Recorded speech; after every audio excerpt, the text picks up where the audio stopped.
YouTube, what's up? It's your boy Whip.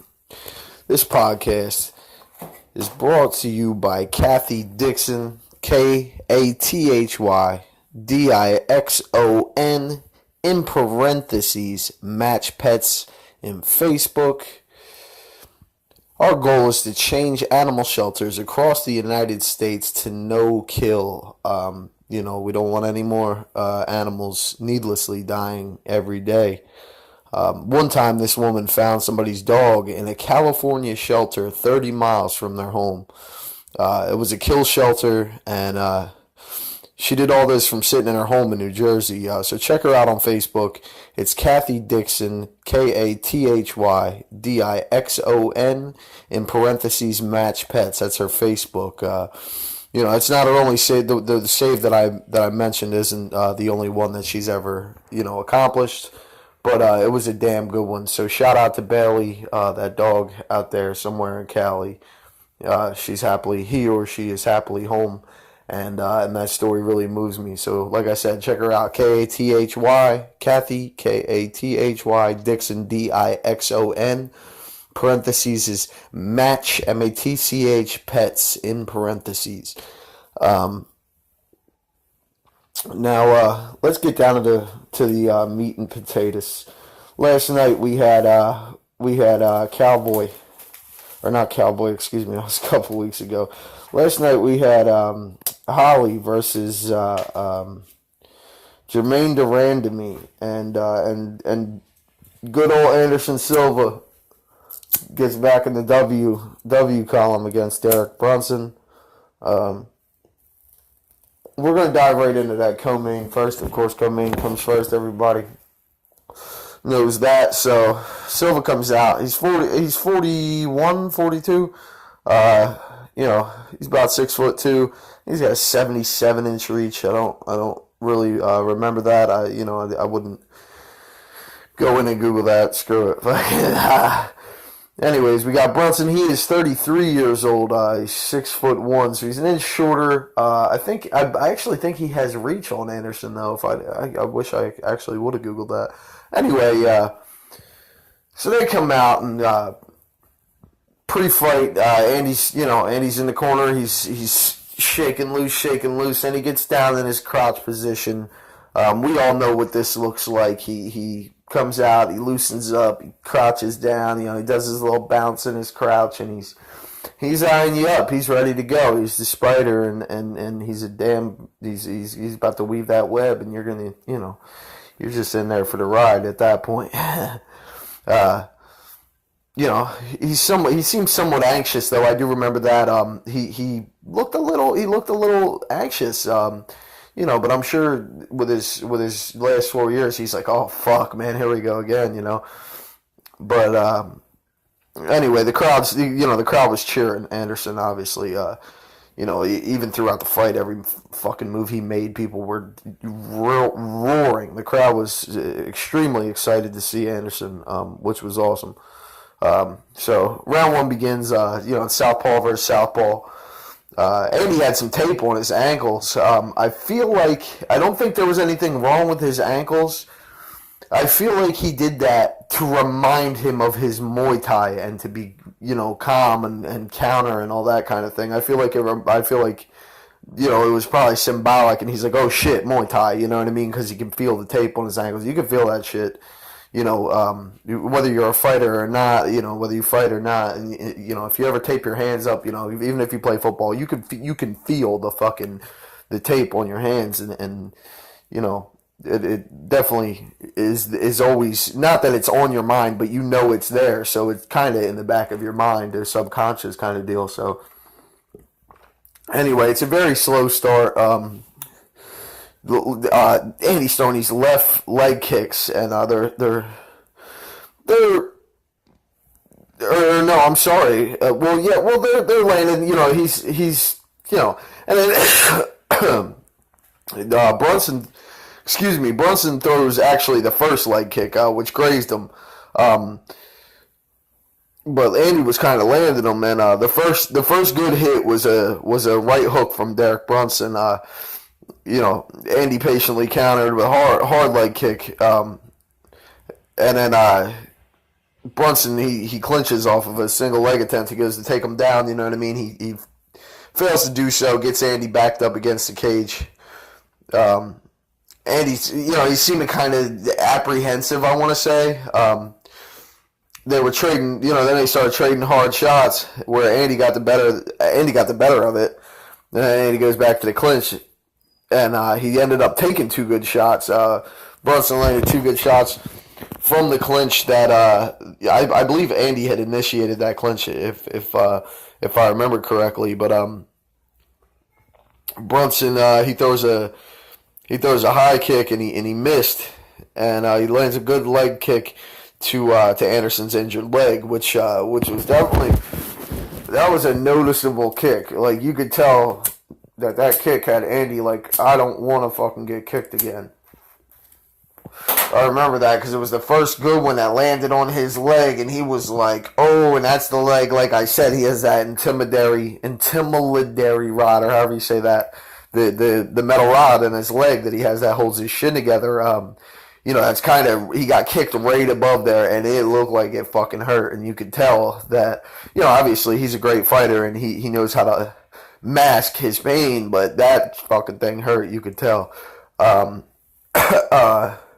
So Brunson kind of, at that point, as soon as he kicked Andy's leg, like, Andy turned it on. You could tell, like, he was like, oh, fuck. So he starts, fucking start ripping, you know what I mean? So Derek Brunson kind of not full on Conor McGregor. He didn't go full Conor McGregor. You never go full Conor McGregor. But he turned away and ran to escape this exchange. He kind of trotted away, I would say, for lack of a better word. But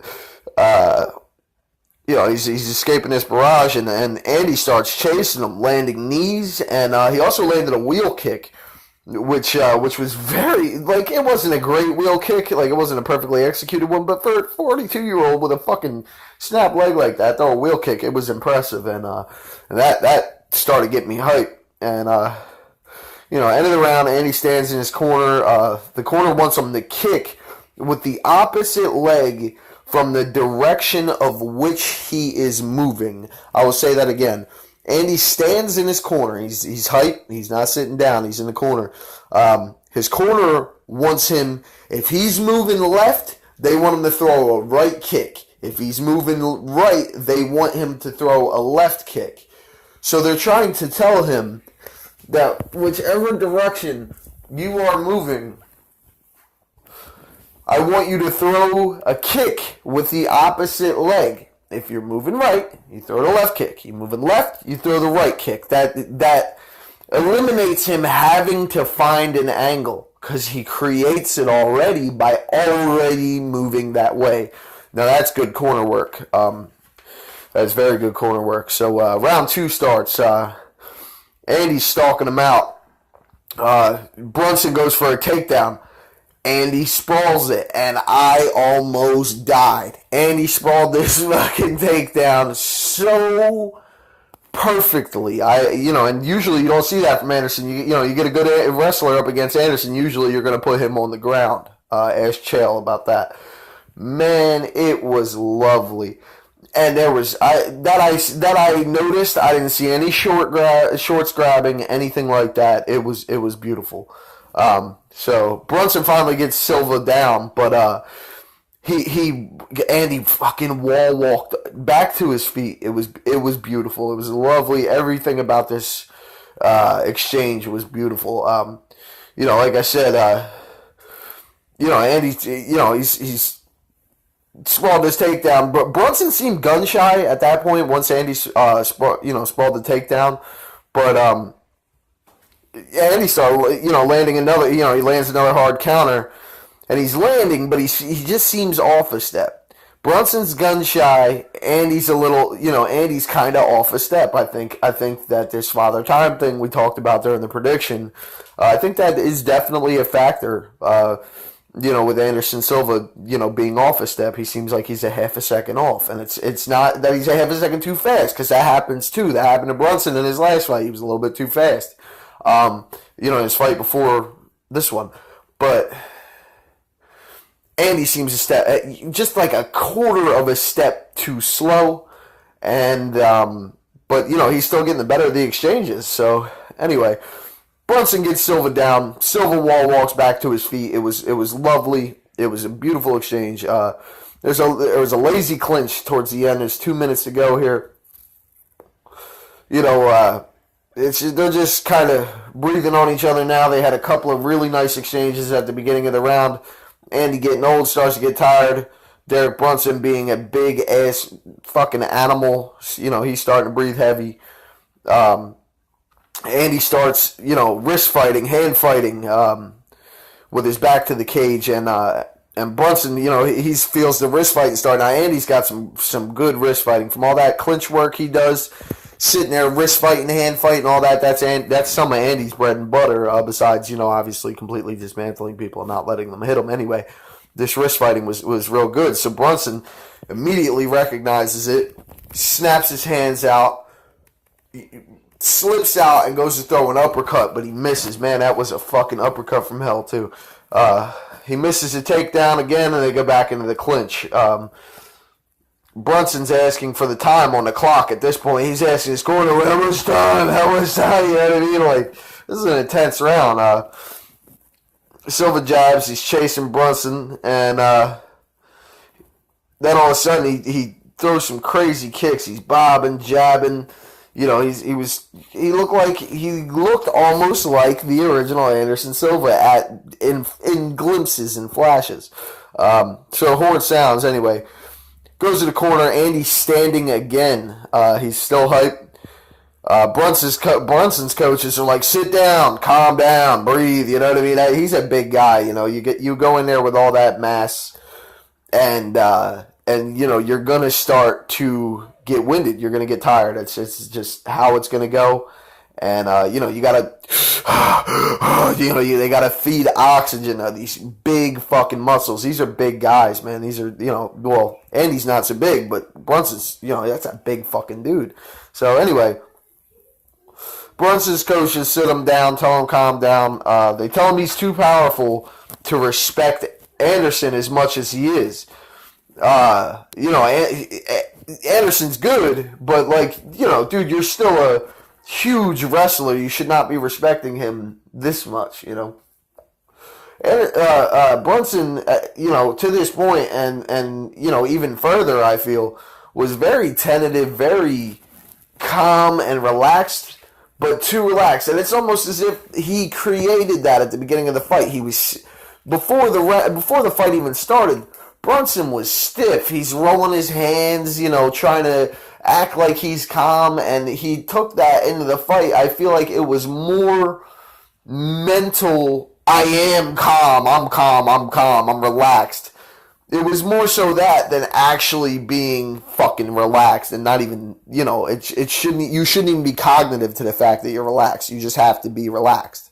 And because he was so cognitive of it, I feel like that took him over and ended up making him tepid, very, very tepid. And the short little bursts were reactive to Andy up till this point, and the fact that he was so reactionary, if that's a word, made him, I feel like at this point it is 2-1 Silva, and that's just the way that I watched the fight and understood it. Anyway, round 3 starts. Andy's dipping, but he's rushing him too. Like he's dodging, then rush in. He lands another knee and a body kick, and he spawns another takedown. Now this is 7 out of 8. He defended 7 out of 8 takedowns at this point. Brunson backs Andy to the cage, and he gets free and starts jabbing again. They're both circling at this point. Andy's looking for an overhand left, and he's trying to crack him with his left. Then he starts mixing up some bullshit. He's doing some dumb shit with his hands, but he always does this.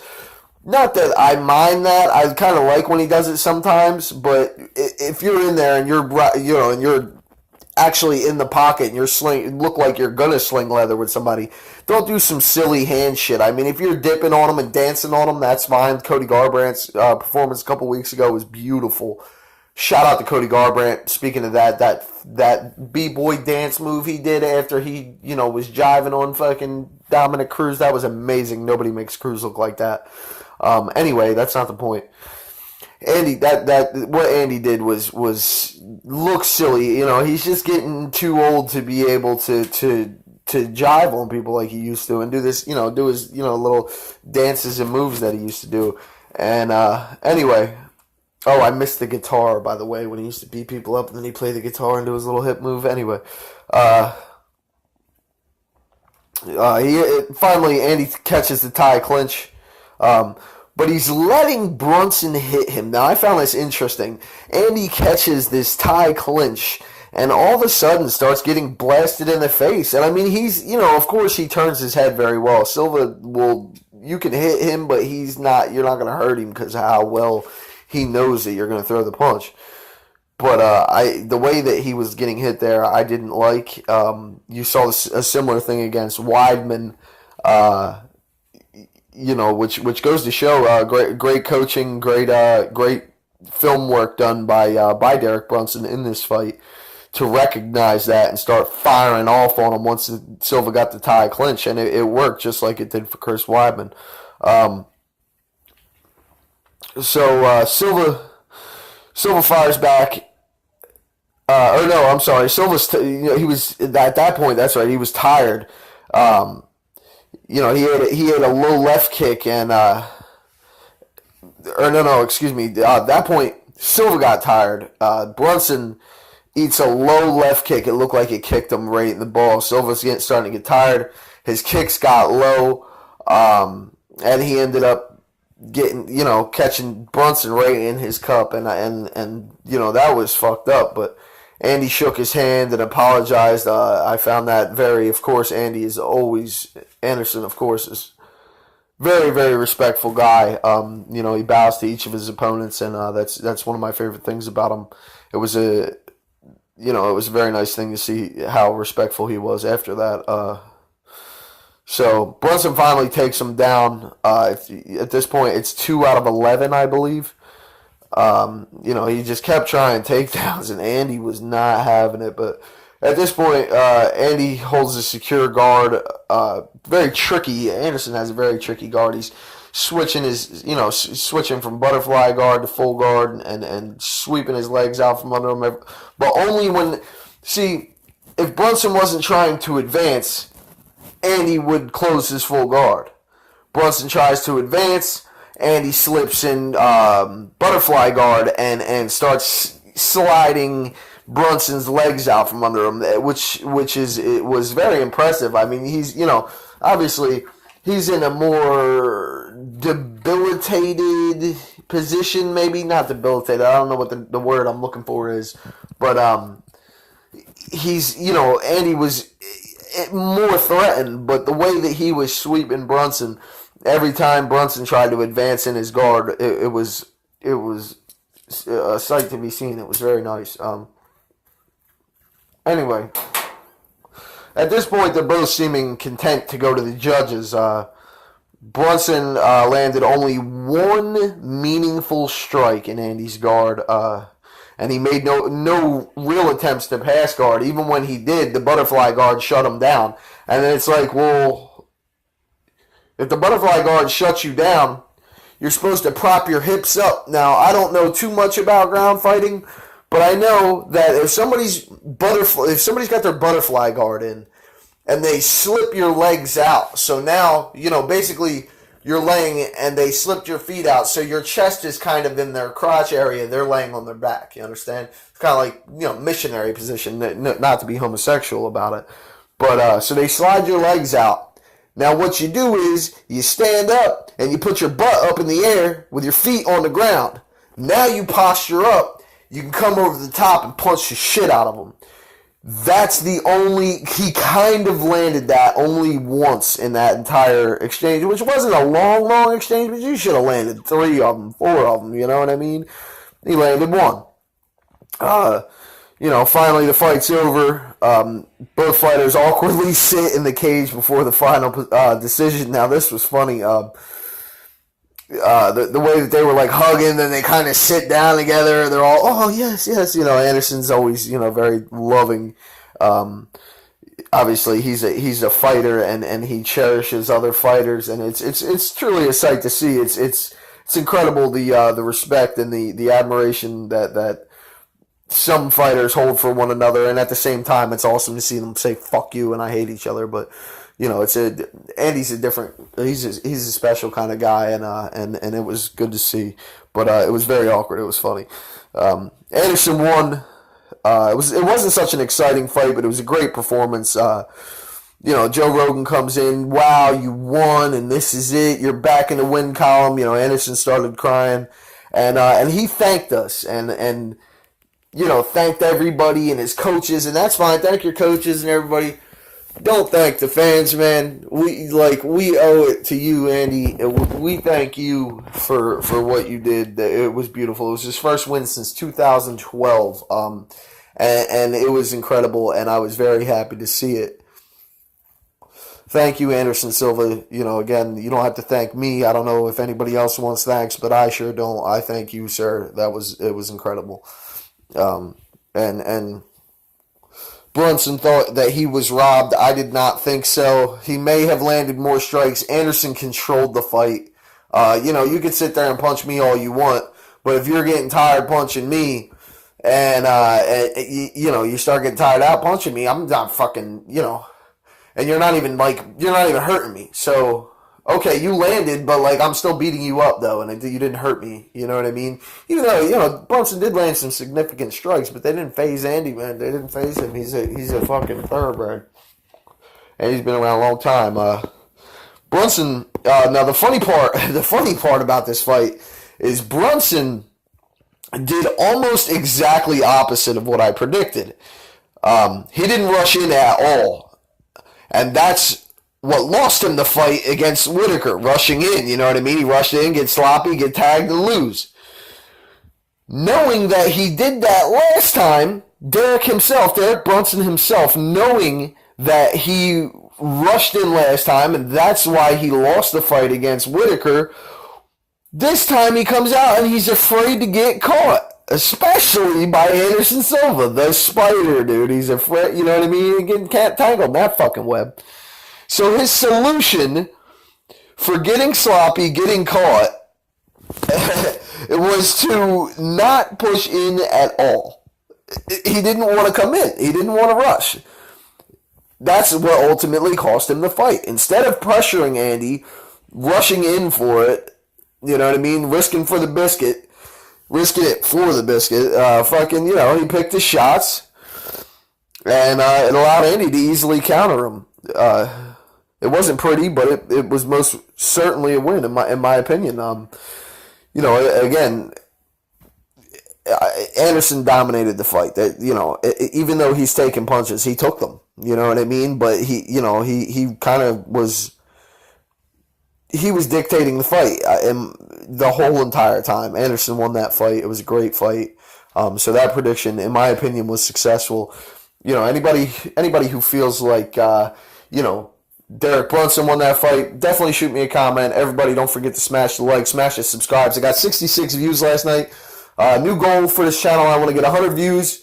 And I'm at 9 subscribers. My new goal is 20. So let's hit that limit, guys. I'll be here. I'll be making these videos. I'm glad to get this one done early in the morning. Last night I didn't get it until late. But I'll be posting more regularly and getting them. I have a proper time that I'll be able to do it and so forth. But anyways,